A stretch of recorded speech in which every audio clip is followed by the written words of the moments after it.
cette annonce et cette promesse même de Bruno Le Maire, pas de hausse d'impôts malgré la récession économique. Le ministre de l'économie et des finances l'affirme, tant qu'il sera au gouvernement, cela ne changera pas malgré la crise économique. Dans cette interview accordée au journal Le Parisien, Bruno Le Maire chiffre le coût de cette crise à 86 milliards d'euros de dépenses et 130 milliards de prêts garantis par l'État. Ces coûts, pour autant, ne doivent pas être épongés par les Français. Je le cite, ces dépenses sont des investissements sur le capital humain et matériel de notre pays et lui permettront de repartir très rapidement. Fin de citation. Le ministre qui se montre donc optimiste concernant les solutions budgétaires. L'État rembourserait sa dette d'abord grâce au retour de la croissance, ensuite par une maîtrise des dépenses de fonctionnement et enfin par des réformes structurelles comme celle des retraites qui doit être la priorité absolue selon lui. Bruno Le Maire justement qui est revenu en détail sur cette réforme des retraites, c'est une priorité absolue donc, une phrase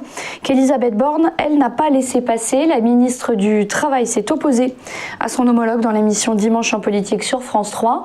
Pour elle, je cite, la priorité absolue c'est de sortir de la crise économique, sociale, de protéger les emplois, c'est l'avis unanime des partenaires sociaux. La ministre de l'économie qui voit une réponse à la crise sanitaire et économique et une aide pour la relance de l'économie. Elisabeth Borne estime que la réforme ne peut se faire qu'en conversation donc avec les partenaires sociaux dans le cadre d'un débat parlementaire apaisé, ce qui repousserait donc la date de cette réforme des retraites dans le calendrier. Et puis enfin, on termine avec une autre annonce faite par Bruno Le Maire ce week-end. Le plafond d'indemnisation pour les entreprises fermées en raison de la pandémie va être porté finalement à 200 000 € par mois lors d'un déplacement à Reims où il accompagnait le Premier ministre Jean Castex. Il a confirmé les informations données mercredi sur le doublement donc du plafond prévu initialement.